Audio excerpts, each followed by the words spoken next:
Welcome everyone, and thank you for being here tonight. My name is Janusha Jasufi, and I'm a Lynn United member. I got involved in the fight against housing justice when my family was victimized by a predatory loan and we almost lost our home to foreclosure. I came to this country with my family when I was 7 years old from Kosovo. My family and I settled here in Lynn, and at first we were living in an apartment by the beach with my 3 siblings. My parents were able to save up enough money and buy a house in Lynn, and that's maybe because rent wasn't as high at the time. It was a 3-bedroom apartment on Surfside Road, and that's impossible to find now. They eventually bought a house in Lynn and settled here. I went to Washington Elementary School, Marshall Middle School, and graduated from Lynn English High School. Lynn taught me a lot of what I know today. Some of my best childhood memories came from growing up in this amazing city. After high school, I went to college and earned my bachelor's degree at Emerson College. I graduated 2 years ago, and I'm still living with my parents. At some point, I do need to move out. And I'd like to yeah. And I'd like to live close to my parents and stay in the city I call home. But with the way rents are now, it's going to be impossible to find a place I can actually afford. So I hope that tonight can be one step toward dealing with the housing crisis so that people like me don't get pushed out of our own community.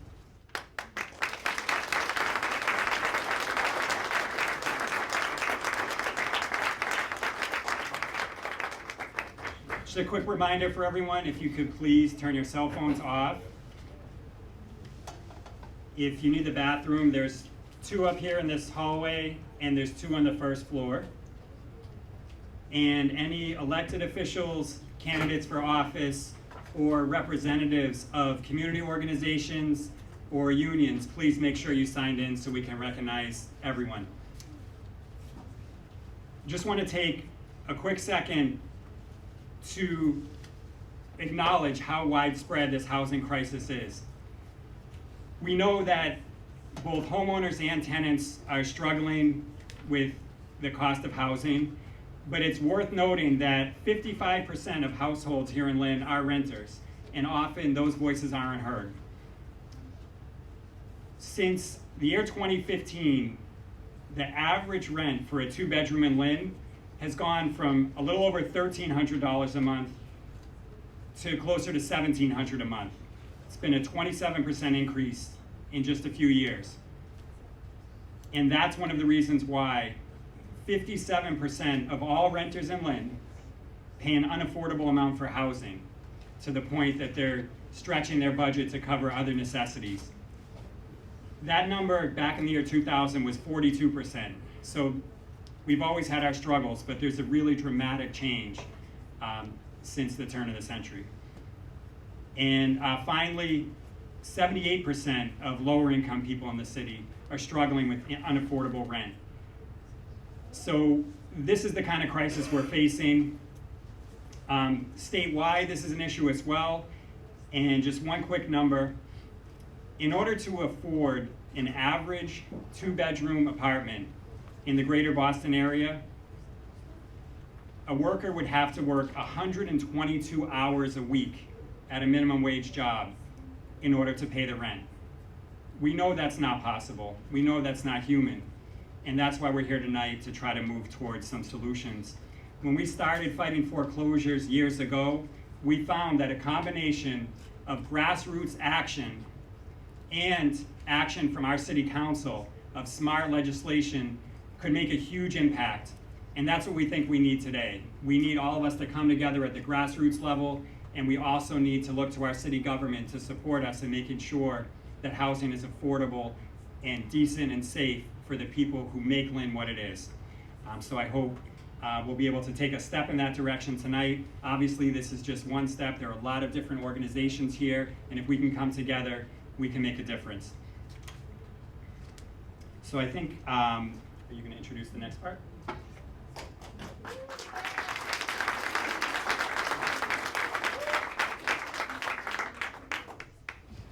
Okay, so to start off, we're going to hear from researchers with the Healthy Neighborhood Study, which is giving us more insight into how housing and development are impacting people in Lynn.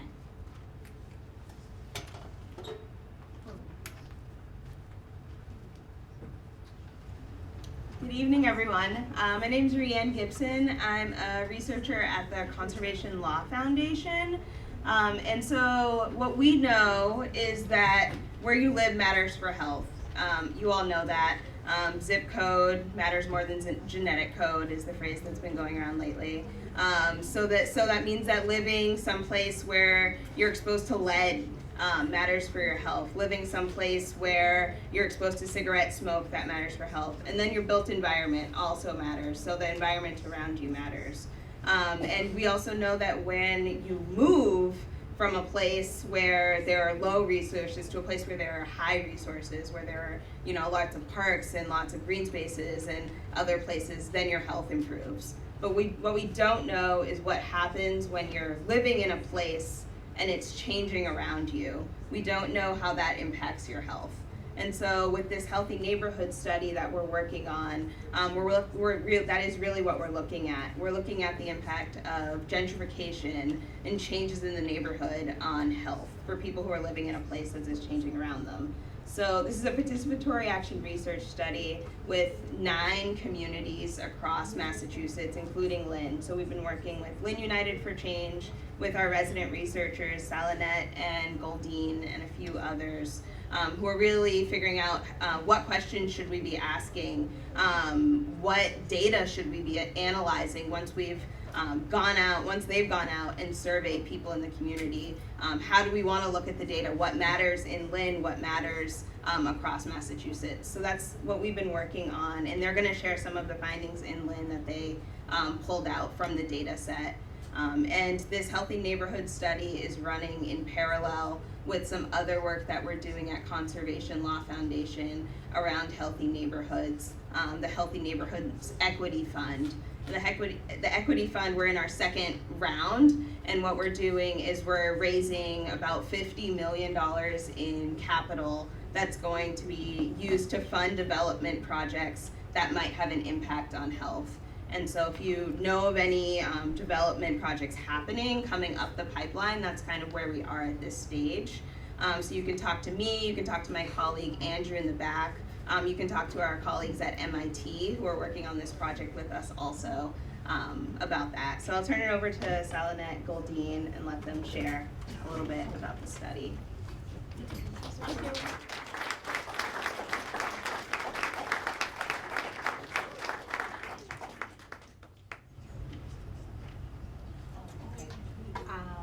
If we can speak slower for the interpreters.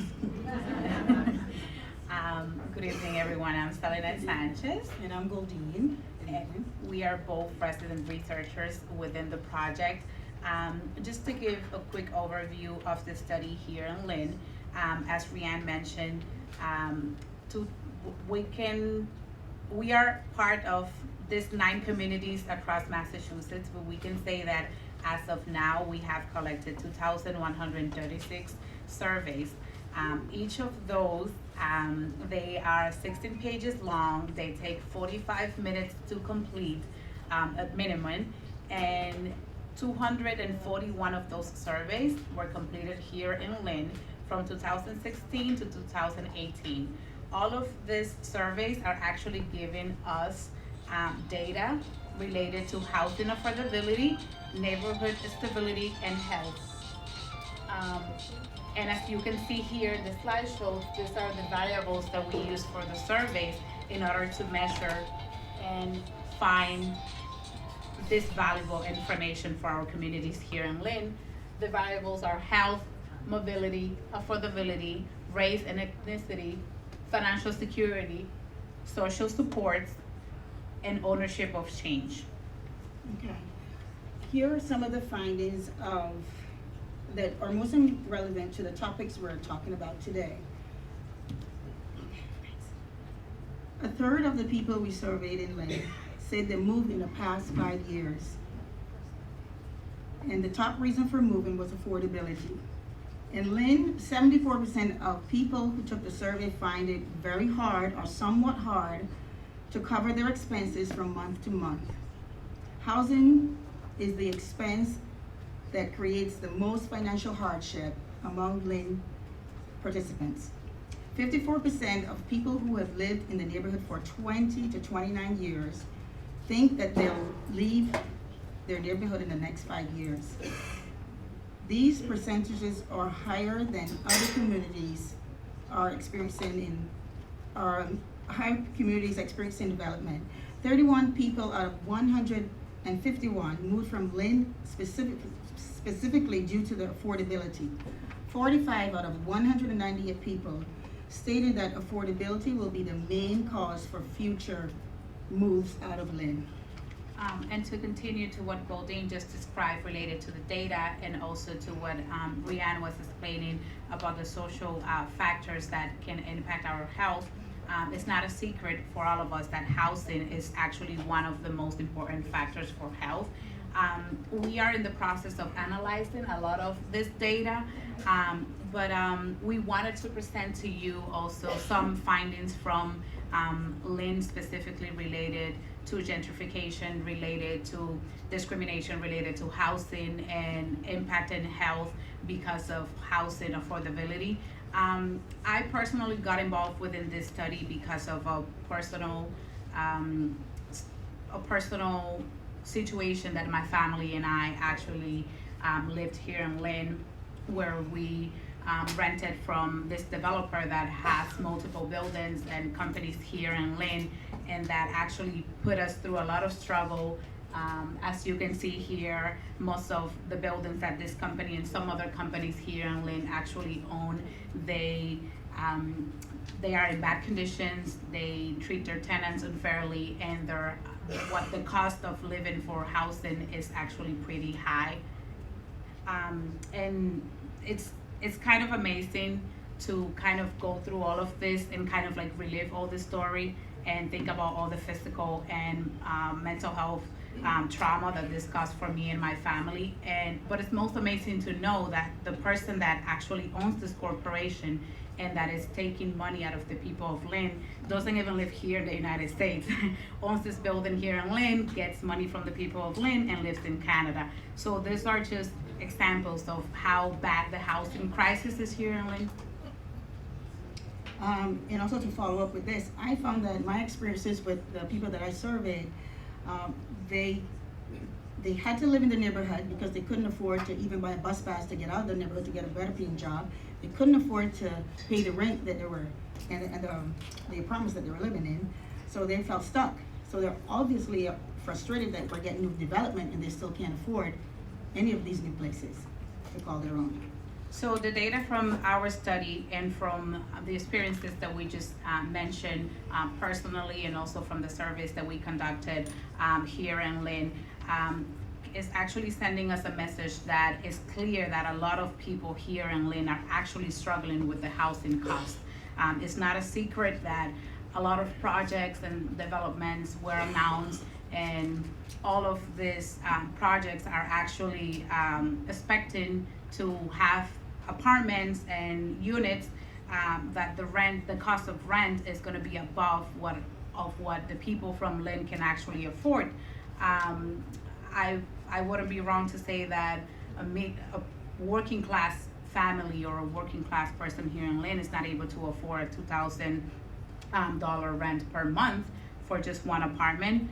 I was really upset to learn, especially about that gated community that is going to be built in the Lynn Way, because for me personally, it feels like projects like those are pushing people outside of Lynn.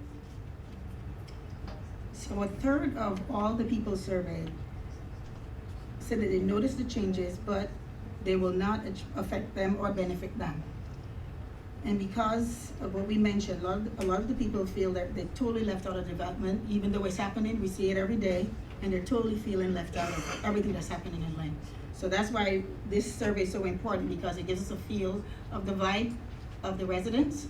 And the only thing I would say is, after having surveyed every 45 minutes or an hour that I spent with some of the residents, you almost feel like you didn't have enough information to follow up with them. So this is why this study is so important, because now we could share some statistics later on.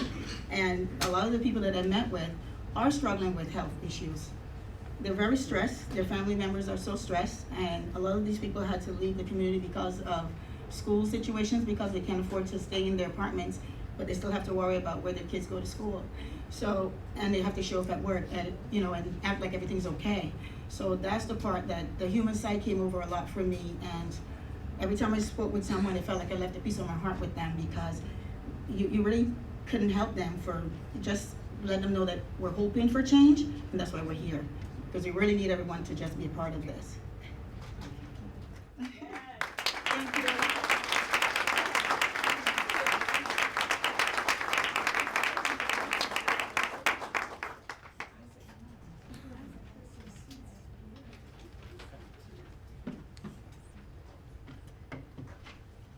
So there are some seats up front if anyone who's standing wants to come on down. We won't charge. So a couple of quick acknowledgements. First of all, we're here in a building that's the Union Hall for Local 201 IUE CWA. And we thank them in general for being such a great model for the labor movement of how to make that connection between the community and the workforce and unionized labor. They're great allies always, but particularly tonight, thank you for letting us cram so many people in here. As most of you probably know, Local 201 is in the middle of a nationwide battle over a new contract. They're fighting for a fair, decent contract for the workers there, and we just want to let them know that I know our group, and I'm sure many people in this room, are ready to stand together with you. It's still being negotiated at the national level, but if there's action, if there's a strike, are we there with them? Yes!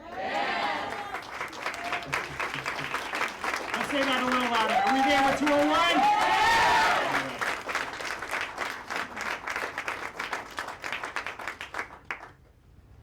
Just quickly would like to acknowledge some of the folks that are here, both elected officials, candidates, and representatives of organizations.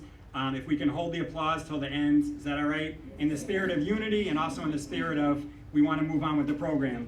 All right. So thank you, City Councilor from Somerville, Matt McLaughlin, who'll be speaking shortly. Fred Hogan, who's a candidate for Ward 6 Councilor here in Lynn. Jeff Crosby of the North Shore Labor Council, and a number of other folks from the Labor Council. Justin Anserwitz from the New England Regional Council of Carpenters. Rich Colucci, Ward 4 City Councilor here in Lynn. Jonathan Feinberg, the New Lynn Coalition, and some other folks from New Lynn.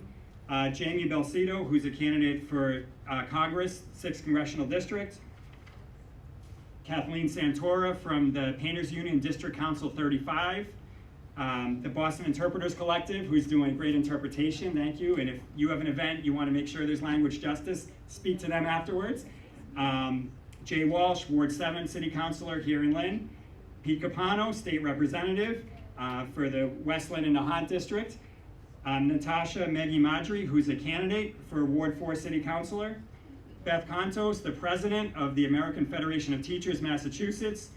Hong Net, City Councilor at Large here in Lynn. Donald Castle, who's a Ward 6 City Council candidate. And there are one or two organizations that we missed. The Massachusetts Senior Action Council, ECHO, Essex County Community Organization, and Lynn United for Change is obviously hosting.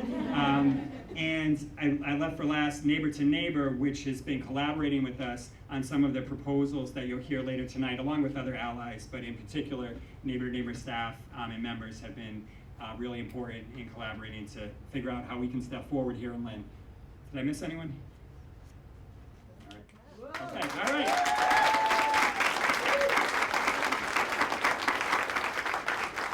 All right. So we decided to save time so everyone had more time to speak. We wouldn't do big introductions, but I want to give a huge thank you for coming out all the way from Somerville to Matt McLaughlin, who has Lynn connections, Lynn roots, and in Somerville, they're kind of a step or two ahead of where we are in Lynn right now in terms of development. So we thought it would be great to learn some lessons from where they've been, what they've seen, and what they're trying to do to address some of these same issues that we're facing right here, to try to harness development so it's good for all the people, right? We're not against development, but we want development without displacement, and here will be some words of maybe how we can get that done. So let's hear a round of applause for that.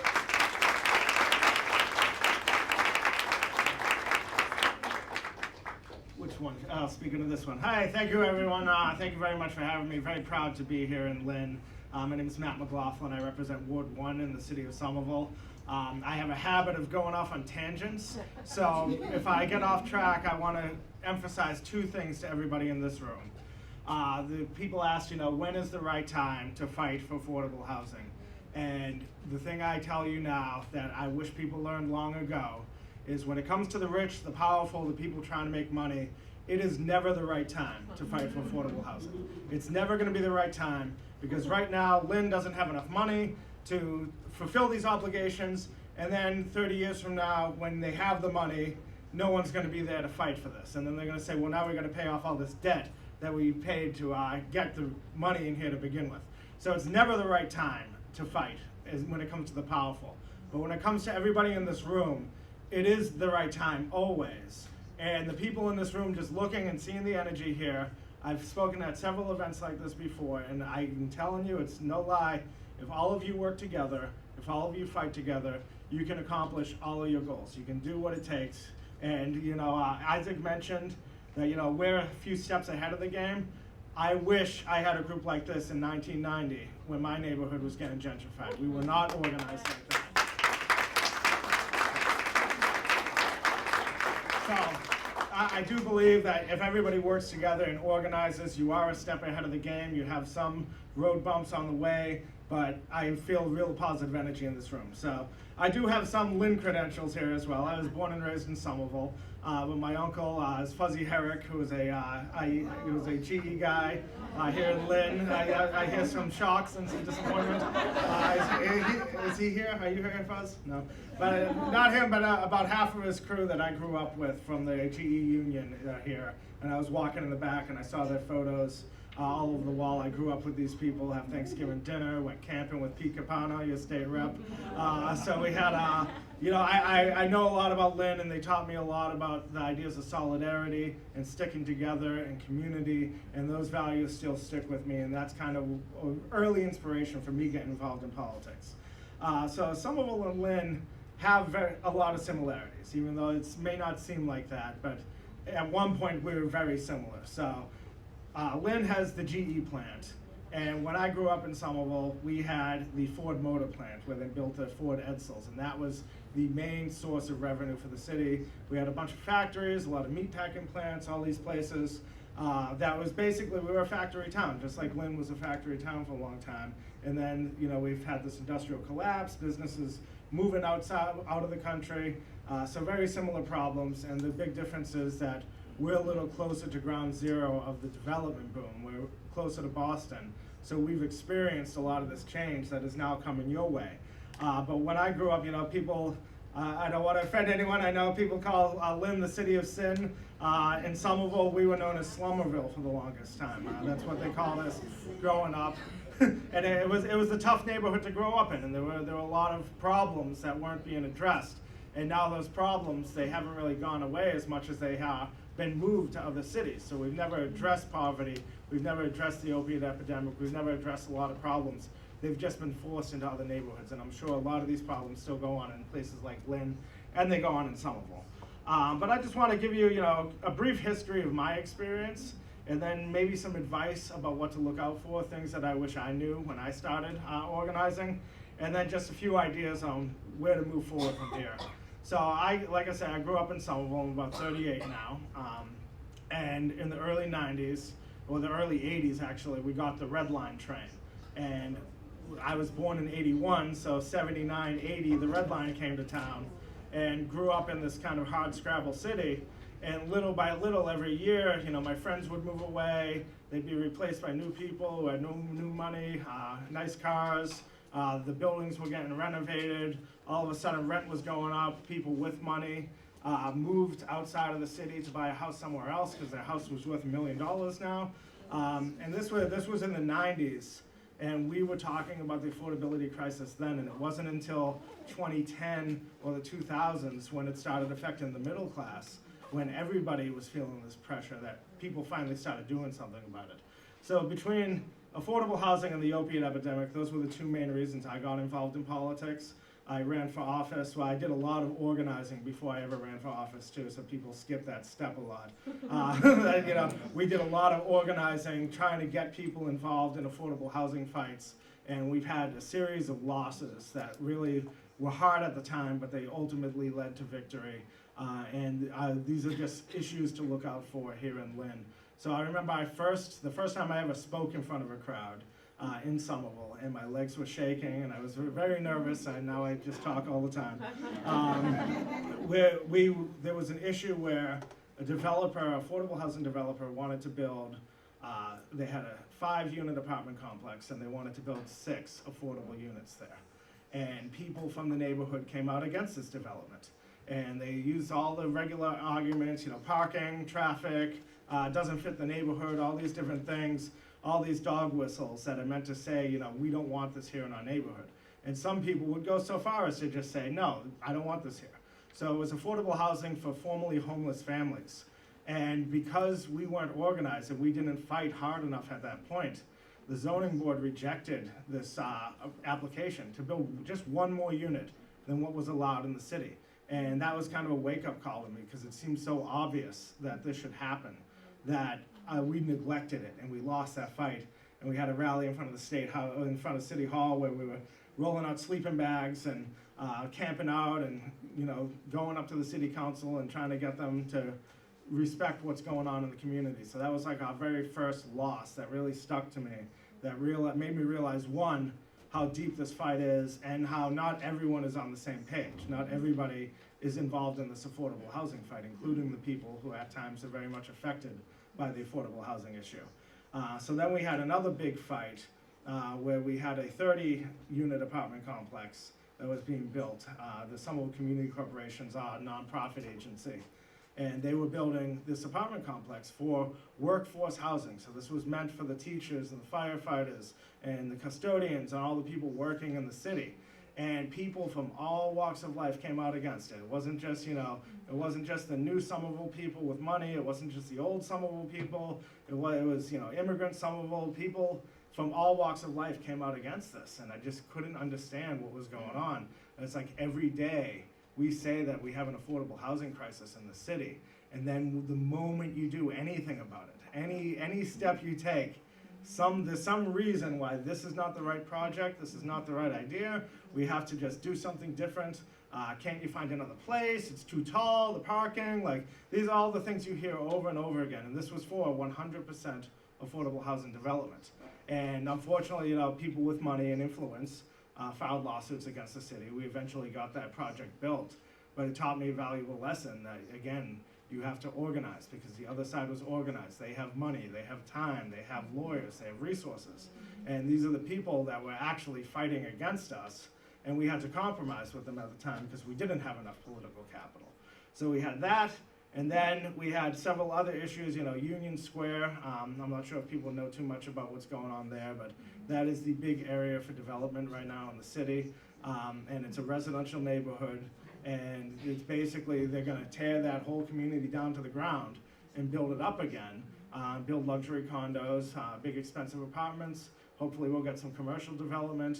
A lot of things going on there, and I was the only person at the time to vote against that. Because we didn't have a community benefits agreement, which is what we were fighting for at the time, and we recently got, but we should have had that long before that.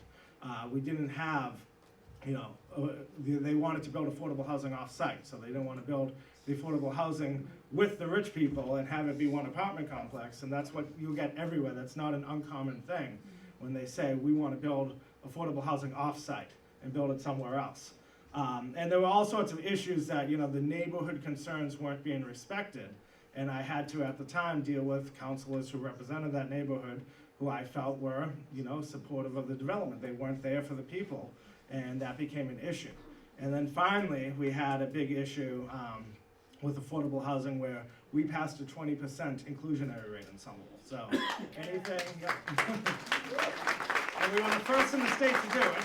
I'm very proud of that. I'll talk more about that later too. But we passed a 20% inclusionary rate. And at the time, we have Assembly Square, which is where the Ford Edsel was built. And that's where, like, we basically, there was no community there, but we leveled that. And now you have the big malls, you got an Orange Line station, you have they had a hotel there that's been listed like as one of the top 100 hotels in the world.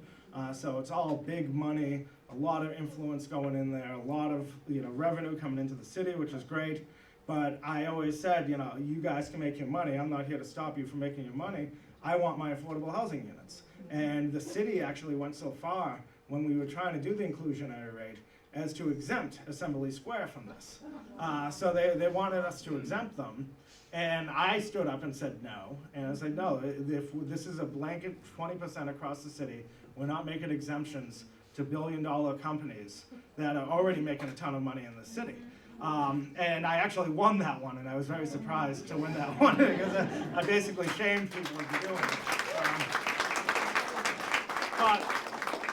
But so we did that, and but there was this whole contingent. I don't want to get into the details of it, but they had the right to seek a waiver for the 20%, and you'll deal with this sometimes with development. And it doesn't come down to the city council, it comes down to the planning board or the zoning board, who are unelected bodies who get to make these decisions sometimes. And we fought this waiver because they wanted to basically just do the regular 12%, which is what it was before that. It was 20, we made it 20, they wanted it 12. And we fought that, and we organized, and we got about as many people in this room to the planning board meeting, only to have the planning board accept an even worse offer than the offer that was on the table. They ended up doing 6% inclusionary units, and then offered a cash buyout for the rest of the units. So they'll give us $3 million to go build housing somewhere else. And that's always the answer. Can't you do it somewhere else? And we lost that battle, but that was an election year. And we already had a slate of candidates lined up to run against some of the candidates, some of the incumbents that, respectfully, I just did not think they took the affordable housing issue seriously in the city. And we ended up sweeping that entire election. We won, there were 5 contested seats, we won all 5 seats. And now we have a real super majority on the council, and affordable housing is our #1 priority. And the mayor has gotten the message too, and we've developed we have a housing stability department that is making our own laws now. So we don't even need to fight the city on laws because they're helping us make the laws.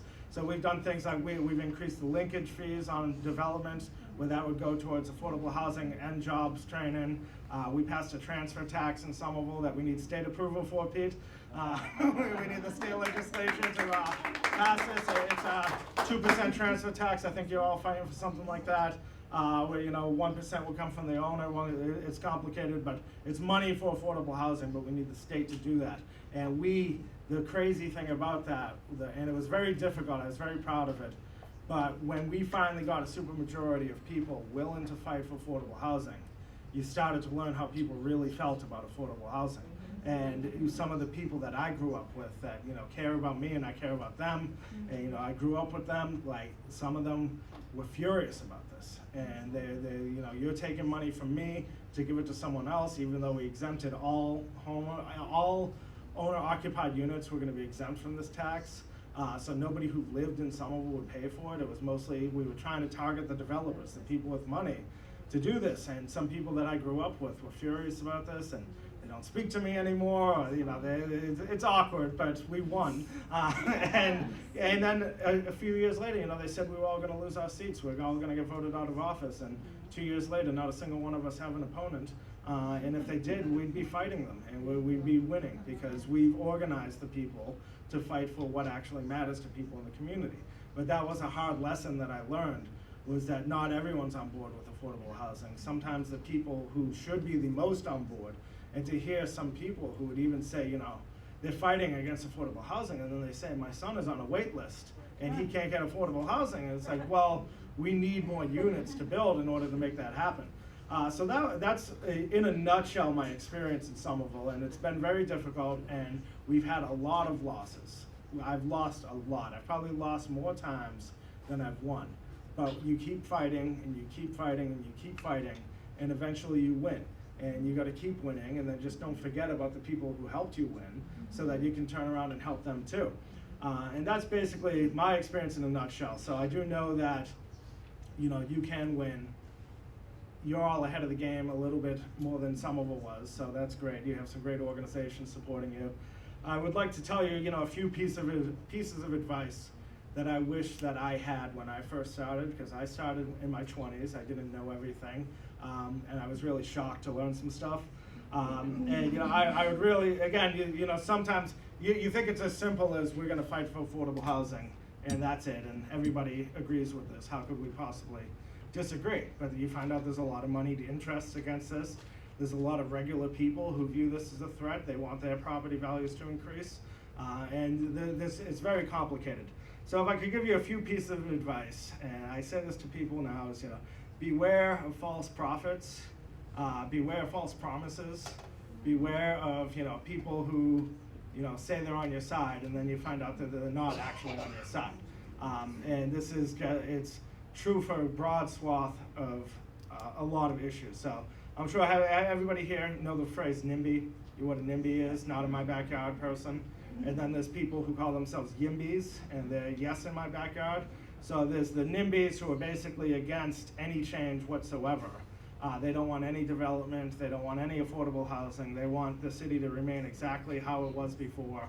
And they're the NIMBY side. And then the YIMBY side is so pro-development that they don't want to have anything that's going to hinder development. They think the market is the force that's going to solve these problems. All you have to do is give the developers everything they want, and all your problems will be solved. And there's somewhere in the middle that you have to find to deal with that, because from what I understand, Lynn currently has 0% inclusionary rate in the city, and you're all fighting for 20%, which is great. But there's plenty in the middle that we could be fighting for, and to have 0 is just not acceptable to me. You know, and if every city in the state did at least 10%, that would solve a huge problem regionally. But every city, you go to each individual city, and they're all fighting the same exact thing. Lynn is not unique like this. So there's the NIMBY crowd who they want everything to remain the same, and that was the crowd that I had the hardest time dealing with, because when I grew up, I had the same kind of attitudes. I don't want my neighborhood to change. I want my friends to stay in the community. I want to be able to grow up here. And you know, you see the change as a threat. You see, like you mentioned, you know, these gated communities pop up, or these luxury condos, and you're like, I'm not going to live there, so this isn't for me. So therefore, you say no to any development. And I don't think that's the answer, because we do have a national housing crisis, not regional. It is regional, but it's also a national housing crisis. We just don't have enough units. And we need to be open, cities need to be open to building more units, whether they're market rate or affordable. There needs to be movement there. And some people don't want any of that because they're afraid of what the change represents. And then again, the YIMBY side, they just want to give everything. And I do think there is a place to ask for concessions of developers, because they're sitting on gold. Like, we're not making any more land, as they say. Housing is just such a human need that they're gonna make their money back. So there is a point where you can't ask for too much, but you should really push yourself to that point, and not, you know, take the hard stance, and then accept a compromise when it comes in, and know that your hard stance got you to the compromise, and that people are actually gonna be housed as a result of that.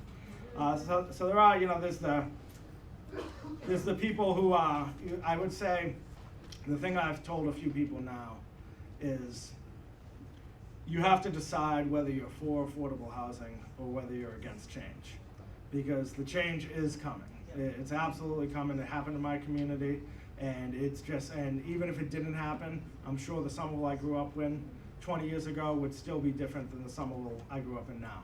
So the Lynn you're all in now is going to be a different Lynn in 20 years.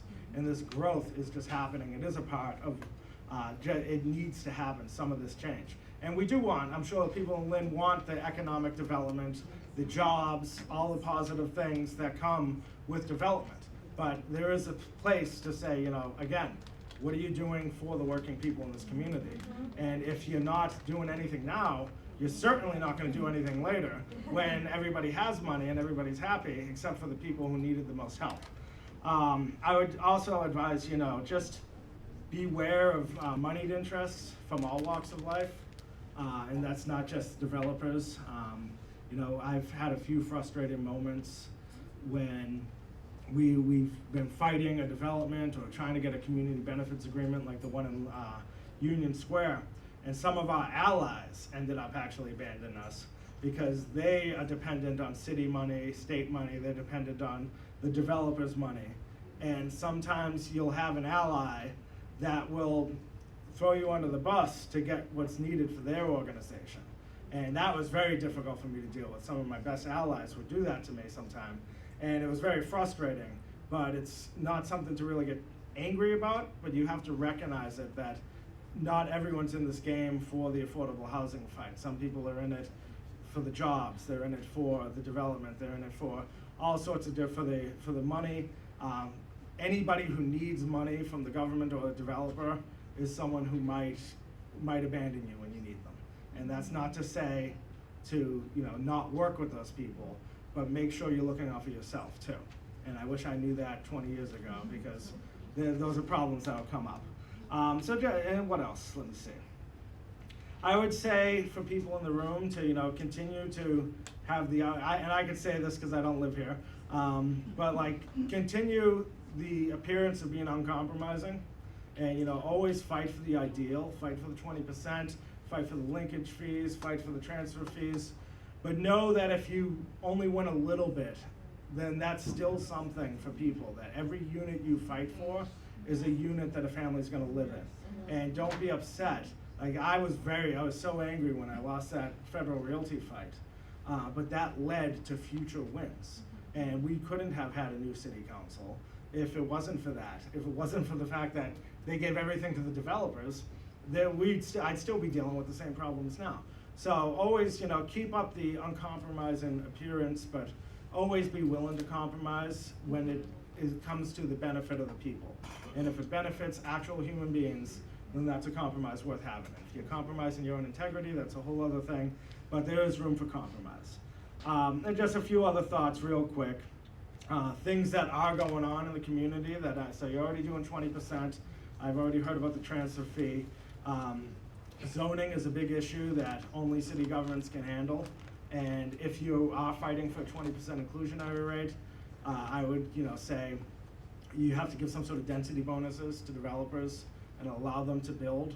So if you do 20%, we're going to allow you to build X amount of units more. So what I see, and one of the things that I found very frustrating, which is what I mean about false prophets or people who claim that they're trying to help, I never in my mind thought when we passed the 20% inclusionary rate that some people were doing that to stop development. And I only found that out later, that a couple people were hoping that this would just kill all development, they'd move on somewhere else. And my game was always, I want the 20%, I want you to build those 500 units, but I want 20% of them to be affordable, and that's my standard. And I found out later that people didn't actually want that. So you gotta be careful sometimes with people when you're pushing too hard, and sometimes you just gotta wonder, you gotta be realistic with stuff. And I'm not saying don't go for 20%, because you definitely go for 20%, but that was an issue that I dealt with, where you realize that not everybody was looking out for what needed to be done. There's a number of issues on the state level that need to be done, and you have to contact your state reps. Every city has to contact their state reps, and Mike's state rep is Mike Connolly, who's one of the big leaders in affordable housing for this entire state. And he's got a number of issues. He was the originator of the transfer fee. He was the originator. He's got rent control on the slate right now. He's got the linkage. All these different issues that are happening right now that the cities cannot do it on their own. We're not legally allowed to do these things. We need the state to do something. So that's why I try to come to these cities and talk, because I'm never gonna run for office in Lynn, but you all will have people running for office in Lynn, and we need people in the state to wake up and realize that these are problems. The state legislature won't even consider some of these very important items. So these are all frustrating things. And then I'll just add one last thought, because I've gone on for too long. But I told you I would always circle back to organizing is the key. People are going to tell you it's never the right time, but it's always the right time for your life. And people in this room have to organize more, and I definitely encourage people, running for office, incumbents or challengers, to take this seriously. I do think it comes to a point where you got to run people for office. And I'm not saying this to disparage anyone who's in office right now, because I don't know any of the players, I don't know the good guys or the bad guys in Lynn at all. But every city in this state, and probably in the nation, but every city in this state, the city governments are naturally more conservative than the actual demographics they represent, because the whole government is dependent on property values. It's the way the schools are paid, everything in the city is paid by property values. So it's naturally gravitates towards the property owner who's looking out for their property value. They want to see it increase. And so every city government's going to be naturally a little more conservative than the demographic they represent, which is why you need to run people for office. You need to support the candidates who do support you. And even if you lose, it's still a win, because sometimes I don't like having an opponent, but it makes you work a whole lot harder. So everybody works harder when they have an opponent. When they have someone running on an issue and they're not on board with it, they will become on board with it. You just need to constantly keep the pressure up. And I say this as a person who has to deal with this all the time. Like, we're here to work for you. The elected representatives represent the community, and you need to work. I always say elected office or government is like, well, I'll stop there. I'll keep going on. Keep fighting, everybody. I appreciate it. Thank you, Councilor McLaughlin. I just wanted to point out that we will be handing out index cards if you guys have any questions about what you just heard or the next part of our agenda. So if you have any questions, you can write them down and we will collect them at the end of this meeting. Thank you.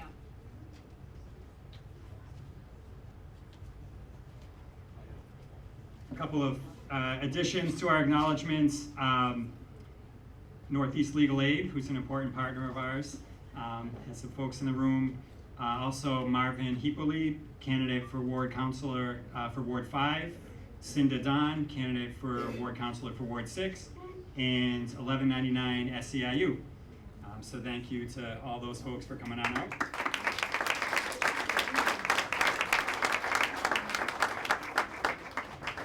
So we're about to get to some discussion of policy here in Lynn. So I'm gonna take down this side. Some of these organizations can't be involved in policy work, but we can. All right. So next we're going to hear from a couple of tenants in Lynn about their own experiences with the housing crisis that we're confronting and what it looks like in this city. And we'll also hear some proposals for specific things that we can do, that Lynn residents, that Lynn United, that folks in Neighbor to Neighbor have worked together with Andrea Park from Massachusetts Law Reform Institute to formulate so that we can build off of what's happening in other cities. Before we do that, I just want to make one more comment about the context, about what we can learn from elsewhere. And I really appreciate Councilor McLaughlin coming out from Somerville and sharing that.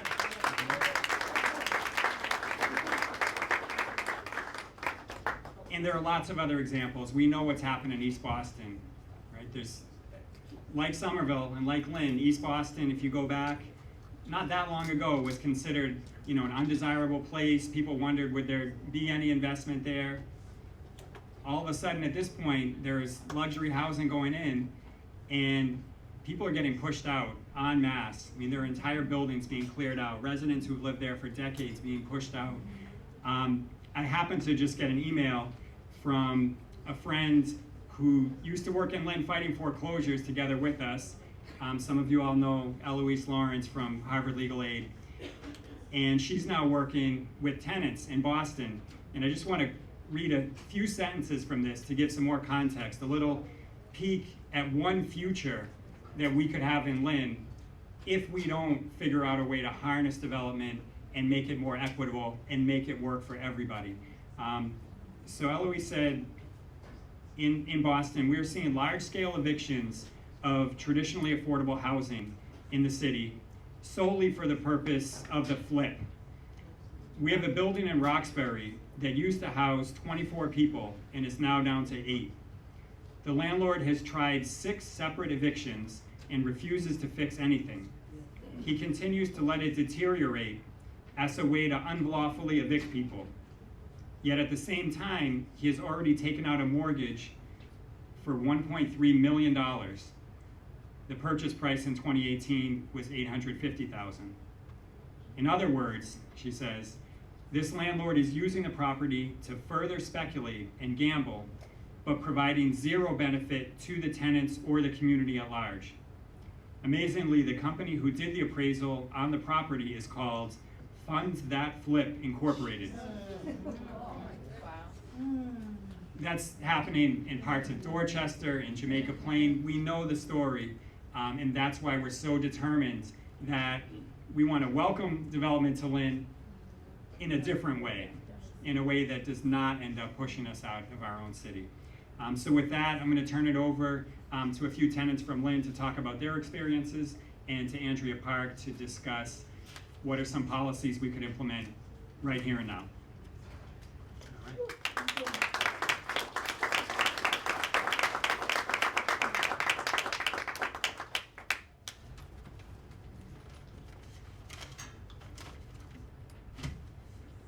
Hi, my name is Chandra Slattery, and I'm going to tell you what I had gone through to find a place in Lynn.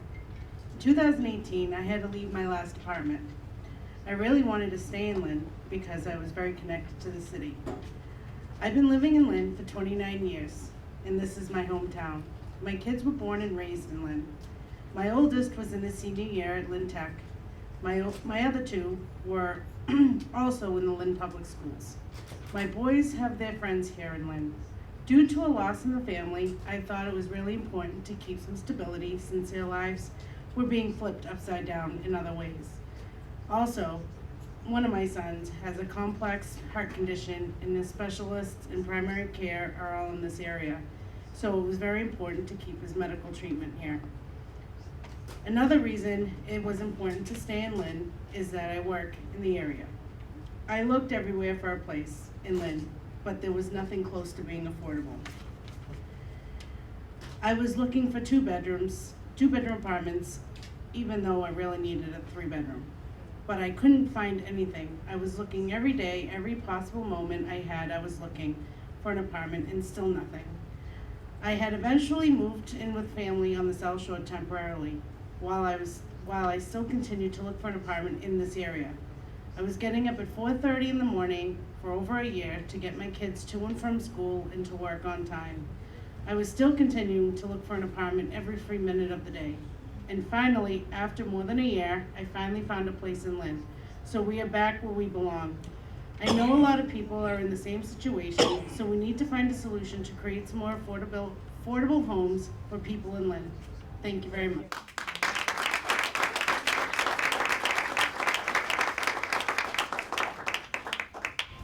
Hi, everybody. Thank you so much for being here. My name is Andrea. I'm a lawyer at Mass Law Reform Institute. We're a legal aid organization. I've been a tenant housing attorney for a long time, and now I'm doing policy. It's kind of all I do now. So I really just want to appreciate everyone being here, and just really appreciate Councilor McLaughlin's words. I think there's so much in what he said that I want to talk about, but I won't do that. And I think just to take away from that this is a really difficult fight. I think it's really encouraging for me to hear that we're ahead of the game here, because it does feel a lot like, every 200 unit building that gets announced, which seems like it's happening every few months now, feels like, oh my gosh, what are we going to do? And knowing that some of the things that we're going to work on here may not affect that development, but every fight is a fight that builds towards something, and I think that's going to be really important. And another thing I just want to say about Matt's remarks was that these guys know how to divide coalitions, right? It's not just that they have the money and they're going to try to beat you in these obvious ways, but they know that there's going to be a disagreement between the housing groups and the labor groups, and they know that, and they're going to play to that, and they're going to try to divide you and pick you off, so that because they know that they're weaker. They're very savvy to this kind of thing. So I think not underestimating the power that they're gonna wield, not just in the big ways, but in small ways too. So, on that cheery note, so we've been, so I worked with Lynn United for, at the beginning of the foreclosure crisis, and I'm still kind of in the world and working on trying to craft some proposals and hopefully take them and be strong about what we say we want and understanding that there's going to be some compromise. So I think it was such a great setup to kind of what we're going to talk about. So the first one I want to talk about, just in relation to Chandra's comments, having inclusionary zoning, like mandatory inclusionary zoning in Lynn. And I know that a lot of people say about Lynn, I know there were former city officials who would always say we have enough affordable housing, we're done, we don't need any more, right? And I think a lot of people hear about 40B, we have 10%, we're good, because Lynn is over 10%. That is not any magic number that says we have enough. We know in this room there is not enough, right? And if there had been enough, you would not have had to live in the South Shore for a year, right? And this is happening all over, this is a big issue. So here's the inclusionary zoning proposal. Nobody can see this, so what this would do is make it mandatory for anyone who wants to build housing in Lynn, for anyone who buys a big warehouse and wants to convert it to residential housing, for anyone who's doing a major rehab. If you're doing it for more than 8 units, you're gonna have to get a special permit from the city, from the zoning ordinance to build that. And you're gonna be required to have 20% of those units be affordable. And you heard Matt talk about 20%, it's a high number. There are higher, there's a lot that are lower. We're gonna shoot for 20. It's a nice round number, has a nice ring to it, and there's a lot of kind of downsides to the way we set these numbers, and there's a lot of guesswork involved, frankly, with doing this, because we're always going to be not sure about what's happening. But how this would work would be everybody who develops here, the way Lynn zoning ordinance is set up, there are special permits already for certain types of development. So this would mean that if you want to build 8 residential units or more, you have to seek a special permit. You have to show that you have to prove that you're going to do the 20% affordable. And we've broken down the affordability. Affordable means, like everybody knows, that your rent's 30% of your income. And we've tried to tier the income eligibility to make sure that we include people at 30% and at 50% and at 80% of area median income. Because as many of you probably know, our area median income is the same as Cambridge and Boston. It's extremely high. And so this is one of the things that happens with affordable housing, is that they call it affordable because it's at 80% and you actually are making $90,000. So if we can flip. So the way that we would do, the way that the proposal is written right now is that 40% of the units must be for tier 1, which is the lowest income. That's 30% of area median income. And then 50% would be for under 50% of area median income. And 10% would be for the highest, for 80% of area median income. And the income would be verified every year, and there's a mix in the ordinance of 1, 2, and 3 bedrooms, just to make sure that they don't do a bunch of 1-bedroom units and call it a day. So there's a lot of details that go into this. There's a lot of different ways to do this. This is going to get moved around a lot, so we didn't want to put too much into this part of it, but just to know that I think the opposition we're going to get is going to be from developers who make a lot of really fancy charts, and they're going to talk about how they cannot possibly build here. I think you've probably already heard this, right? You can't afford to build here because it's too expensive. We can't do these affordable units. I think that that's what we're going to have to counter. I think, what we're really eating into is the investors who are funding these projects, right? It's eating into your bottom line, into your profit margin. And I think this is where this idea of really standing firm and saying, okay, you know what, making it mandatory means that they don't have to do, if they wanted to eat into their profit margin because they felt like it was the right thing to do, they would do that, but they obviously don't do that. So I think this is where the city being very strong and saying, you know what, we recognize that we have an opportunity now to be able to provide some affordable housing to really preserve it helps to preserve the people who have roots in the community. It's going to create some affordable housing so people don't have to move away. And with all the investment that's going in right now, even a gated community, that there is a zero affordability in there is offensive. And I want to say one thing about these communities. A lot of them are being built with state tax breaks, and this is another big problem that is not for tonight, but I would like to, at some point to talking about needing help from our state legislators. there is a recognition that there isn't enough housing, and I agree completely. Like, the land out there is a zero-sum game. Once you build the house there, it's gonna be there for a long time. So if we don't pick it up now and make it affordable now, it's gonna be very hard to undo that. And I think the state investing a lot of resources and recognizing that there isn't enough housing is not enough, because developers being allowed to just build a lot of housing is not gonna mean they're gonna make it affordable for anybody who actually needs it, who's here. So I think that's something to keep in mind as you think about how development is happening here, so. Anything else on affordable?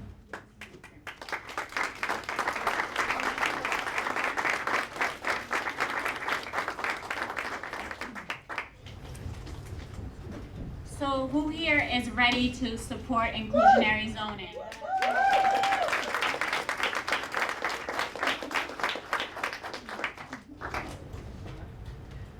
So I think we'll hear next from Maximo. Do you want to?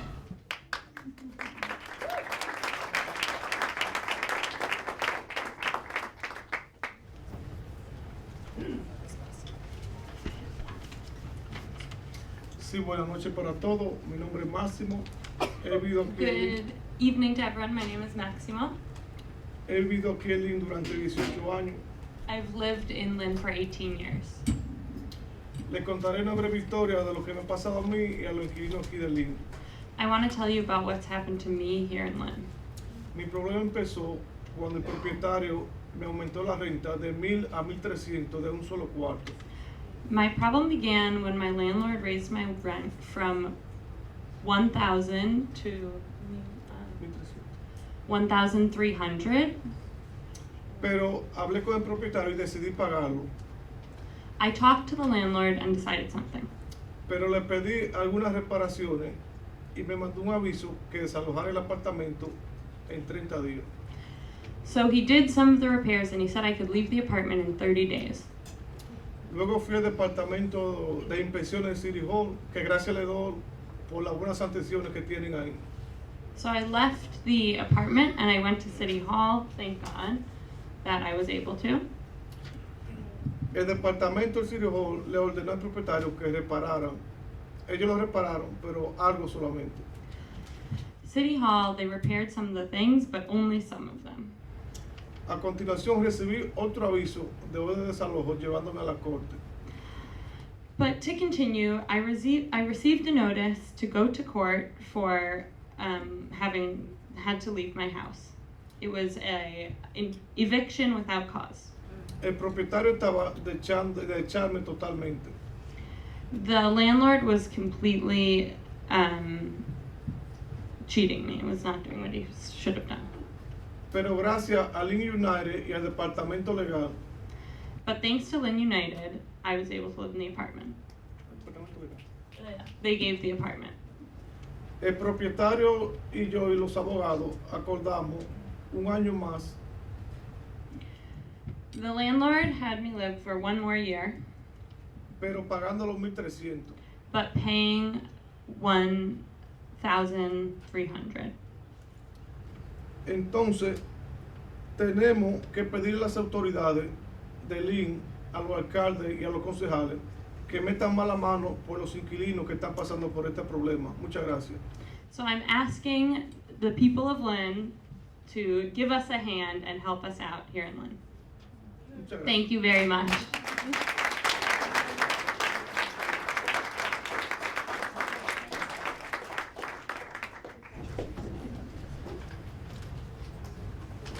Hi. I'm gonna talk about a different proposal, just so you know why I keep standing up. One of the things that's highlighted by Maximo's story is no-fault evictions. This is a huge problem. It's something that is legal in Massachusetts. What it means, you saw some of the court documents, is that you don't need a reason to bring an eviction case. A lot of cases happen for non-payment.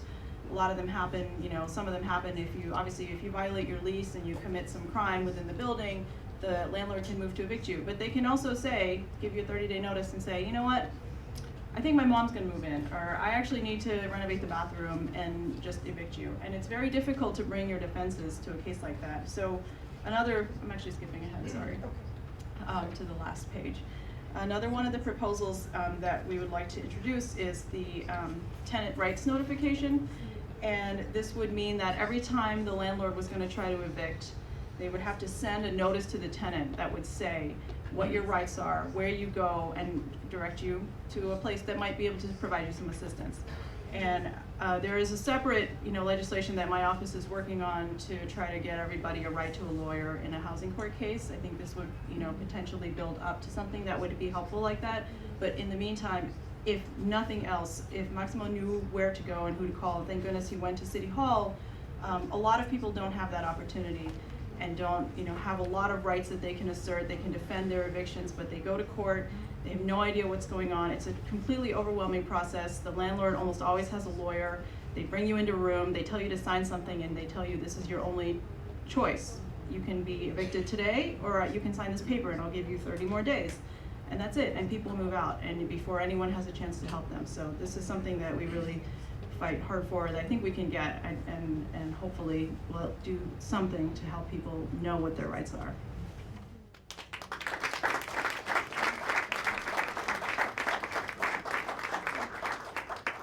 So just to be clear, Maximo had lived in his apartment for almost 20 years.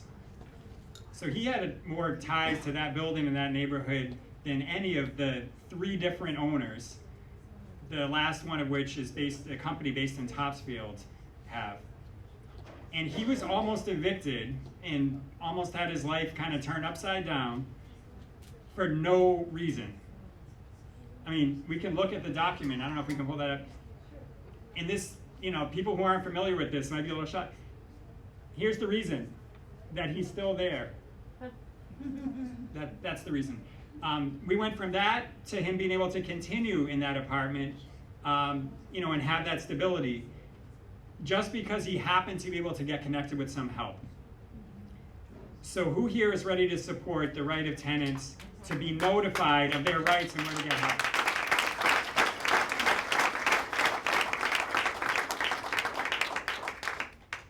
So there was one more tenant who was going to tell her story. Because of a kind of urgent situation with her kids, she can't be here. So I'm going to do my best to give a quick summary, maybe with some help from the other slides that are there. So this other tenant I'm going to mention, her name is Elvia. She had lived with her husband and her kids in their apartment for about 10 years without any problem. They paid their rent. They were good tenants. They knew the neighbors. We'll get to the conditions issues in a second. Until recently, there weren't any issues. Her kids were in the school nearby, in the Ford school. She felt a real connection. Her neighbors asked her for help. She knew where to go when she needed some support. All of a sudden, the building was sold to a new landlord, who's a guy from out of town, bought a bunch of property in Lynn. And he raised their rent overnight by $550 a month. And this is a family, they're working, but when your income is similar to what most folks in Lynn is, $550 a month like that is a lot. But they decided they wanted to try to stay anyway. And shortly after, they got a notice, I don't know if we can find it, again, of an eviction for no reason. And it might be a PDF.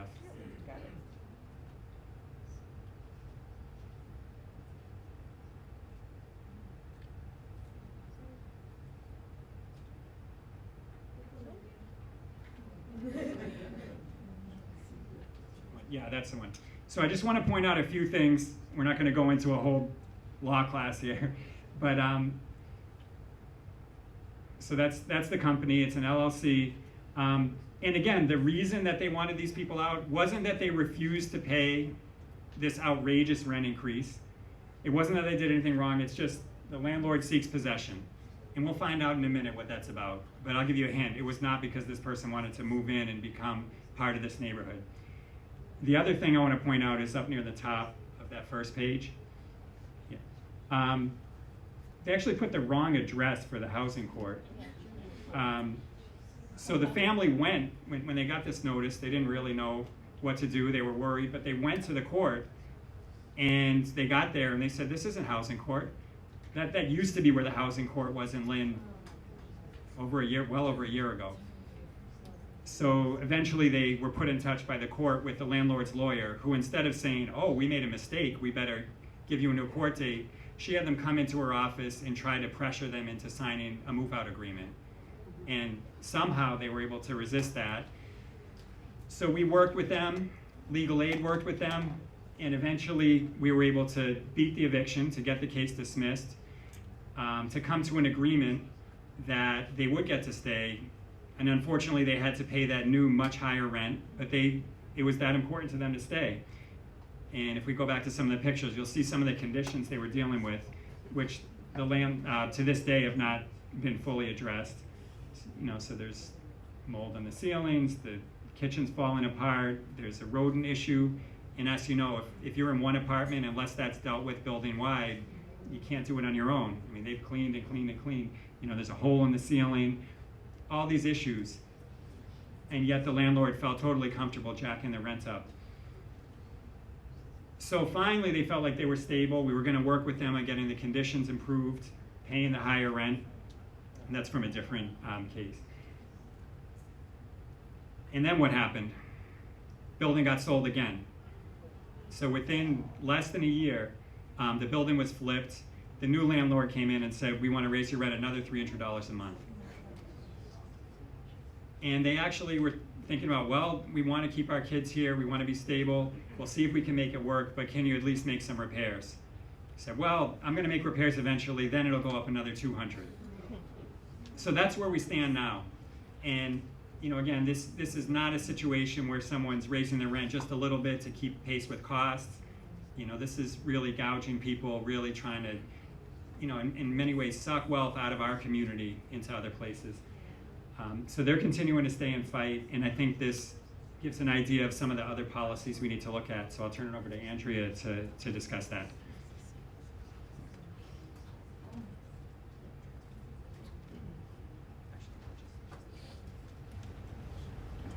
Go back to the slides. So Councilor McLaughlin talked about the transfer fee. This is something that we are very keen to introduce here as well. This is something that I think politically, this is a revenue generator, right? And so I think this is something that should really make sense here. I think that what we hear a lot about here is we don't have the money to do this, right? We can't, until we get people in, until we build these luxury units and get some people who work in Boston to come and spend their money here, we can't afford to do anything about it. And that's really the backwards way of looking at it. This is something that, as Councilor McLaughlin said, started in Cambridge and Somerville have both done this, and they have actually been great models for us in a lot of these different fights to be able to look not only at what's happening from a development perspective, but also look at their legislation and be like, hey, this is a great idea. And there's a lot of groups nationally that are now starting to do this. There's a whole website on it, toolkits for these. So this is pretty simple. It would just be any real estate that's sold gets an additional tax. And what we've drafted here in Lynn would be similar to Somerville, 2%, 1% paid by the seller, 1% paid by the buyer. I think the devil's going to be in the details of the exemptions, because we don't want to burden, people who live here who are trying to sell their house because they're going to retire and move away. And I think we need to figure out what that kind of magic balance looks like. I don't know that we have the type of foreign investment here that they do in Somerville and in Boston, where they can really exempt all the resident owners and have it just be, but there's definitely going to be kind of a luxury property tax in this instance. The house that gets sold twice in 2 years for no real reason, that would have generated some revenue. And it would go, the way this works in practice is that the money it's really simple. I mean, you pay 2% on top of whatever other taxes you're paying when you sell your house, and it goes into an affordable housing trust fund. So the other piece of legislation for the city council to consider is going to be a companion ordinance that would create an affordable housing trust fund. It's a very simple process. There's actually a state law that tells you how you do this, and there's a couple of cities and towns that have this, and it's run by a board, 5 to 9 members, and the state already lays this all out. And what they do is they meet and they talk about where to spend the money that you get from the Affordable Housing Trust Fund. And so this would be a great revenue generator. It would be a way to say, we have something that is going into this. I think this could potentially happen faster. than something like inclusionary zoning, but again, the transfer fee would require state approval. There's a bunch of different things happening on the state. A lot of people are talking about this. The governor actually put out a proposal that people are trying to tweak to be able to put some of that money towards housing. So I think there's a recognition that places like Lynn need more revenue for affordable housing. So this is another one of the proposals that we're hoping we can get on the table to make more money for them.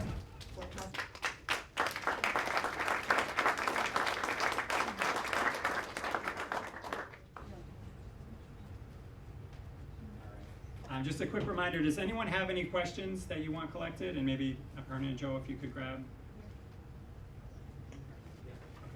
All right, keep writing. We definitely want to see what feedback and questions people have. All right, so before we wrap up, I just want to add to what Andrea said. Our group and our allies and tenants have come up with a few other proposals we want to put out there. We're not going to discuss them in detail tonight. I think the two that are the most immediate that we feel like our city council could move on right now are the inclusionary zoning, so that 20% of new buildings in Lynn will be affordable to the people of Lynn at a range of income levels that reflect who's here in the city, who we want to keep in our community.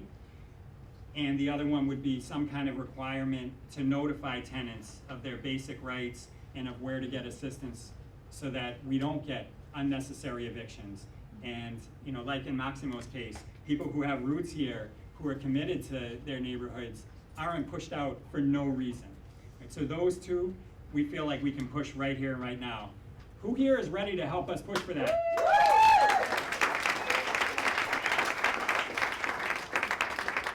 Just to touch on a few others, and then we'll move on. On statewide level, we're looking at the right to counsel, so people have the right to an attorney when they're facing eviction. We want to make sure that we're preserving expiring use properties. In other words, buildings that have had affordable units in Lynn for years, and the requirement for that affordability is up. For example, Kings Lynn, we need to fight and make sure every single one of those currently affordable units stays affordable into the future. We also want to make sure that properties that our city controls or our housing authority or its subsidiaries control are used to address the crisis we have in Lynn. Right? So for example, we should not see land controlled by our housing authority or one of its affiliates used for $400,000 condos. That's not what our city needs right now. That's not what the people in this room or the people of this city need. Maybe there could be a mix that it could include a couple of those, but we need to make sure we use the resources that we have to confront this problem. And finally, there's the big one that probably people in this room are wondering about. And what's that? 2 words, rent control. Say it with me, rent control. So why are we not saying we need to do that right now? We want it right now, but because in Massachusetts, rent control was banned statewide decades ago, against the wishes of the cities that actually were using it and finding it very useful, it's going to take some time for us to build up the statewide coalition we need to get rid of that ban and bring back rent control. So we'll get there, but we want to build, starting with things we can do right now at the city level, and we would like our city government to take a stand and let the State House know that we want the ability to implement rent control. If our community feels like we need it, we shouldn't be stopped by the state from doing it. And we know from other states, from other communities, that that is a really effective tool to making sure that, for the most part, corporate landlords who are imposing astronomical rent increases don't gouge our community, displace people, harm neighborhood stability just so that they can make even more profit. So we'll get there. Quick reminder, if you did not sign in when you came in or you forgot to put your number, please make sure we know how to reach you. If you're already with another community organization or union, we'll make sure that we're in touch as organizations. But if you're not connected, sign in so we can let you know how to get involved, how to stay involved. It's going to take all of us to fight and win development that works for all of us. So in terms of development that doesn't work for us, there's kind of a really good example right now that at the moment I'm sort of thinking of as a mini Trump Tower in Lynn. And I'll tell you why I say that. It's going to be tall compared to other things in Lynn. So this is the 10-story building that's going up on Monroe Street. This is one road, and it is the model of what we do not want. So the rents in this building, they're saying are in the mid-2000s. Out of hundreds of units, they're going to be 0 affordable. So it doesn't help us with the housing issue, but beyond that, it hurts us because we know, and there is a lot of academic research on this, that when you put a building like that in the middle of a neighborhood that's mostly working class, low and moderate income, it's not just that building, it's going to impact the entire area. We're going to see massive displacement if that continues. So that's one reason this is not the right model. But there are others. So it got a $2.5 million tax break from our city. And that's money that developer has that our city could use. And also, it's not just what's getting built there that's a problem. It excludes us. They have room for an indoor golf simulator, whatever that is, but not room for one single affordable apartment. That hurts. That's an insult. It's not just what's getting built, it's also how it's getting built. So we have, at that site, a company that's notorious for not protecting its workers, for not respecting the environment, for not paying a living wage with benefits. The city, the developer, were warned. They knew what they were getting into. And our allies, our brothers and sisters in the trade unions, knew about this company and they let it be known. And no one listened. And then a couple months back, we see a worker almost killed on that construction site. 20 workers were trapped, and one had to be med-flighted into Boston, had life-altering surgeries. We can't let this be the path that Lynn takes. So we're seeing emerging in our city a coalition, and we're seeing more and more people saying, we want what gets built in Lynn to be right for all of us, and we want how it gets built to be in line with the best parts of Lynn's tradition as a labor town, as a working class, blue collar union town. So who here is with me that we want?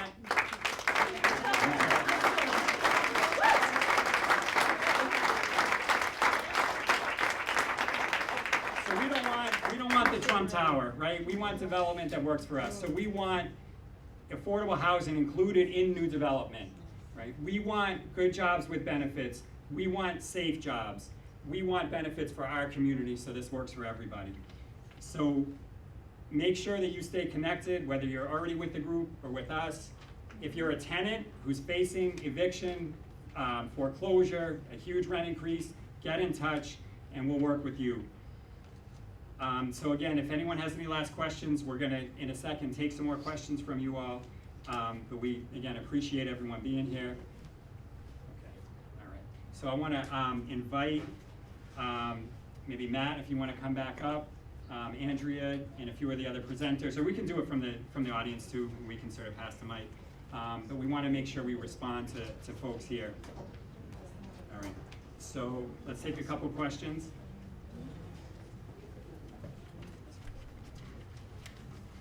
We've got a lot of questions. That's good. So.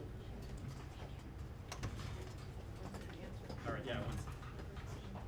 So one question is, if buildings are being developed at market rate in Lynn, why can't we afford them? Who sets the market rate? And why is it so much more expensive than we can afford on our income? And let's, all right. So I think all these questions we could talk a long time for, but let's try to keep it pretty rapid fire. Folks who want to stay and talk more in depth, you're welcome to. But let's try to get quick responses to as many as we can. I mean, I think specifically as to these new big buildings, like the developer, they have a formula that they use. They calculate the cost of land and how much it's going to cost to get approvals, and then how many units they're going to build, how much it's going to cost to build the units, and then they set the rent. And I think really they charge as much as they think the market can bear. Well, I would just say, there's some aspects to it. I don't understand everything, but you know, there's speculation as part of it. There's the fact that the value of land is, like we say, it's just not, they're not making any more land, and more people need houses. So there is a supply and demand aspect to it. But the main thing, another part of it is some people can't afford it. That's the big thing that I see in Somerville, is there's a lot of people with a lot of money that can afford these units. It's just not us. So that's what happens when you have a limited supply and you have a lot of people who have the money to afford it, and then everyone else can't. So they're catering to the people who have the most money, which is why it's important to get those inclusionary units.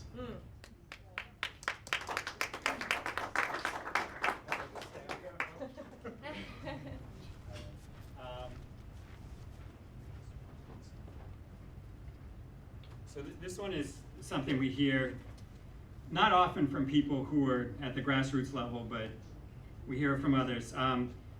Why does the city and local press always talk about Lynn having too many affordable units?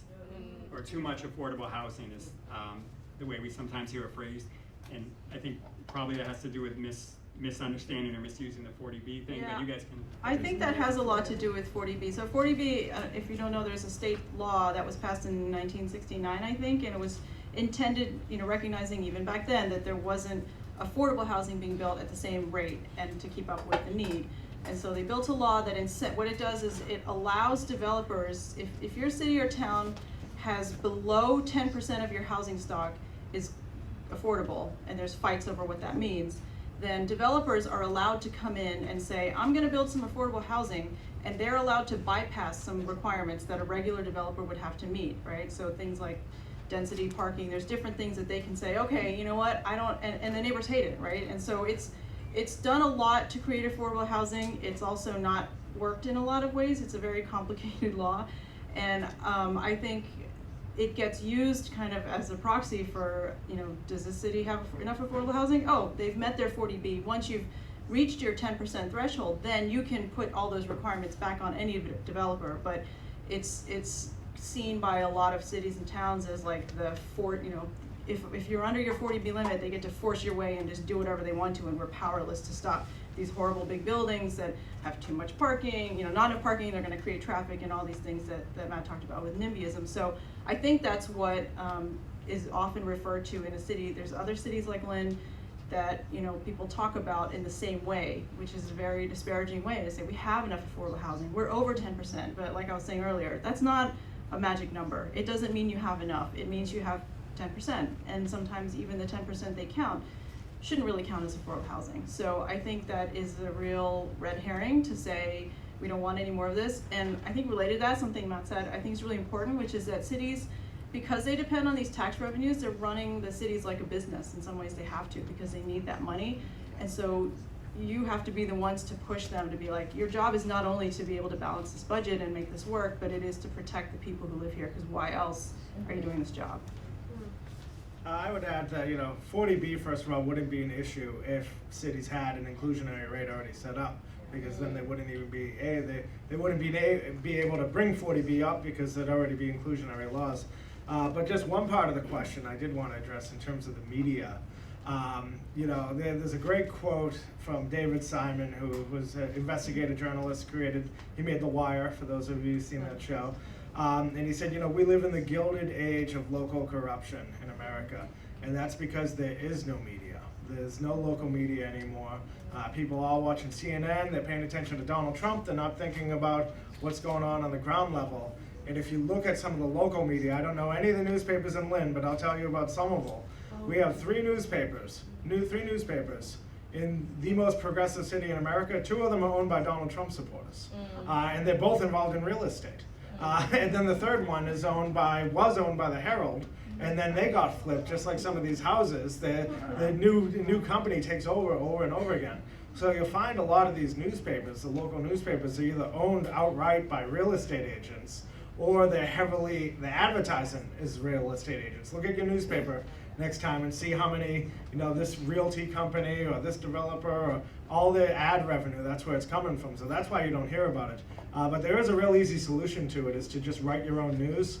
And that's what we've been doing, is, you know, write columns, write editorials. A lot of these papers, they don't even have staff to have journalists out there anymore.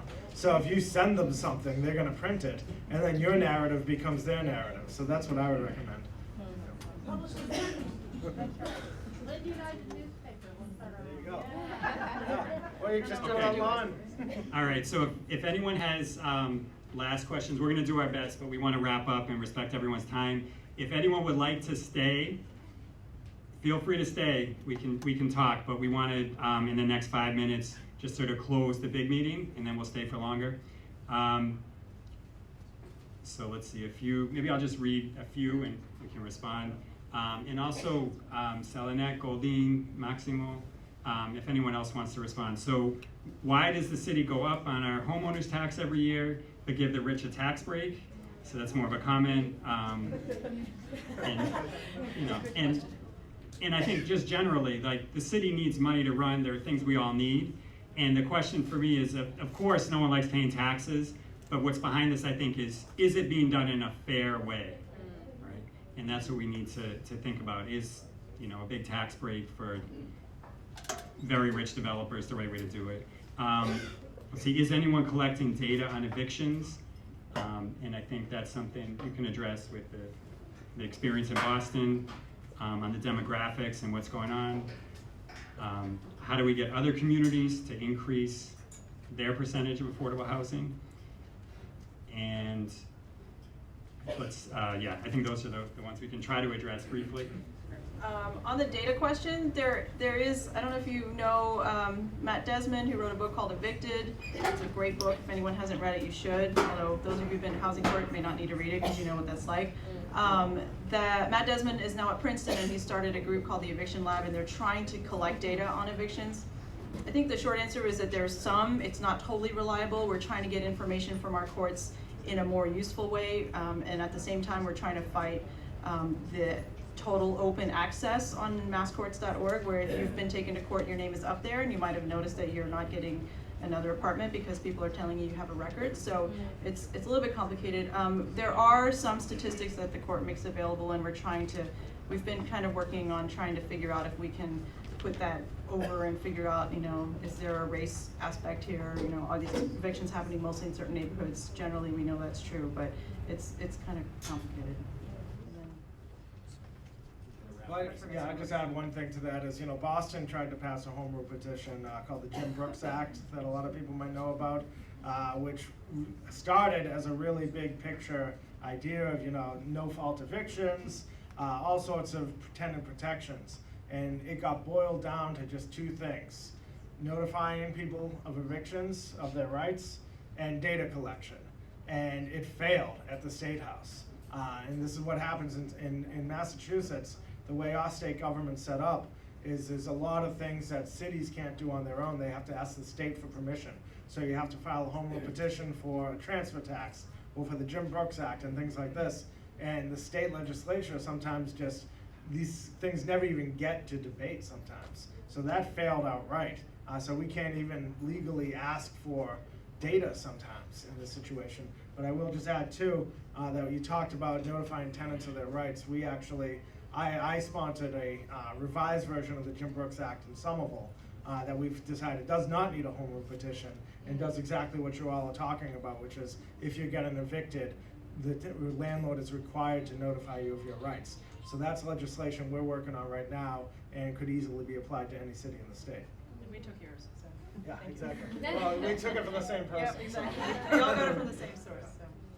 You want to address, you want me to say something about that? The last one, The city, yeah, I mean, the question of the other community, why don't more cities and towns do their fair share? That's a big debate that's happening. I think you see that play out on a state level with the whole NIMBY, debate. I think it's happening in a lot of places. I think the governor recently proposed a couple of different big housing bills. One of them was to make production easier, and part of the reason that he put forward, and there's a lot of allies on that bill that he has who are, some of them work with affordable housing residents, was to say we need to make development easier because a lot of cities and towns are not doing their fair share to build housing because they can block multifamily housing. I think that's true. I think, we kind of take issue with the idea that is going to be the answer to the affordable housing crisis. That may answer some of the housing needs, but I think that is a question that, like Matt described, the process of like people saying, we know we need something, but then when you actually say, here's how we're gonna do it, they're like, oh wait, not here, right? Like over there. So I think it's a really big question and a big problem. And I will say that our version of inclusionary zoning so far does not allow for off-site development. So we're hoping to at least be able to keep it. We'll see if we can keep it. In terms of something I mentioned earlier is, people have to make a decision. Well, there's some people who just they're against affordable housing. They're against the concept of it. They don't want it in their neighborhood. They don't want those people in their neighborhood. And some people you're just never going to win over. But there are a lot of people you can win over. But there are, even within the allies, people who go off in different directions. And the thing I said earlier is, are you for affordable housing or are you against change? And sometimes people who want affordable housing, or they're afraid of their own personal issue of not being able to afford to live here, they don't want the development either, because they see that, and I did it too growing up, you see that as, this is the problem here, this 500 unit condo complex, that's the problem. But that's actually there because of the problem that already exists, because people do need housing. So the main thing when I was talking about the 20% is, we do need to build more housing statewide. Every city in the state has to do their part to build market rate and affordable units. And sometimes people resist all of that on all fronts. So yeah, I would definitely encourage, you got to build the more units, but you have to have that inclusionary rate as well. Can we incentivize affordable housing? I could answer that. Can you answer it Yes. in 20 seconds? Yes, 20 seconds. The density bonuses are what I'm talking about. Is what happens in Somerville and other cities? They say, oh, we want 20% affordable housing, but we're only going to let you build 3 stories. And it's like, that doesn't work for the developer. It doesn't work for the community. If you say we're building 20% and we're going to let you build 3 times as many units because of that, that incentivizes them to do it, and you get your affordable units. Okay, so let's hear a round of applause for all of our speakers.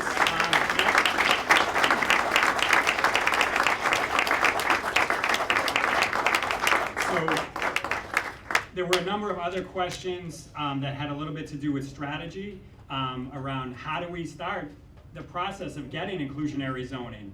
What kind of boards do we need to be on? So stick around. We're going to continue talking about those things, but I think we need to close for tonight. I do want to make sure people, if you didn't sign in, make sure you put your number on the way out. As early as next week, hold on one second.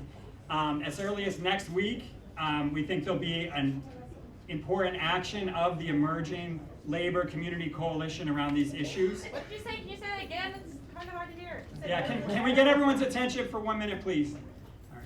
So next week, there's going to be an action involving this labor community coalition for development that includes affordable housing, creates good jobs, and safety for workers. So make sure you signed in so we can let you know about that. I want to very quickly address one last question that came on one of the cards. And I think it was referenced earlier, which is how do we get other communities to do their part? And we've heard this many times from people who are advocating luxury development in Lynn.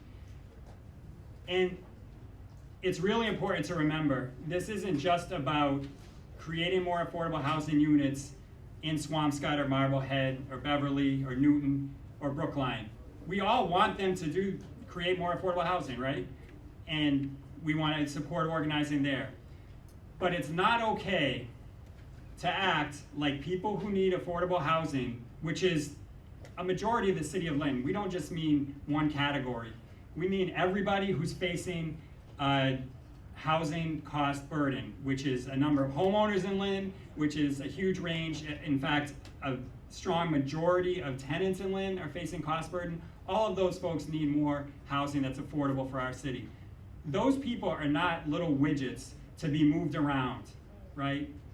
We're not a problem that you can just say, well, let's send some of those people here, some of those people to Swampscott. We're the community, right? The people who are going to be pushed out of Lynn, if we don't do something about creating more affordable housing of all types at a variety of ranges, are us. are our neighbors, are our families, are our brothers and sisters, are our cousins, are our co-workers, right? We had a man who's a worker at General Electric, has a good union job, local 201 member, recently testified at a meeting that he can't find anything affordable in Lynn. This is about all of us. So yes, we want more affordable housing in other cities, but that does not mean we're going to accept that people in Lynn are going to be displaced from a community where we have deep roots, where we have supports, where we give support, where we contribute in so many ways. So absolutely, we'll support statewide efforts, but we also need to defend against the kind of displacement we've seen in other places if we want to keep our community intact.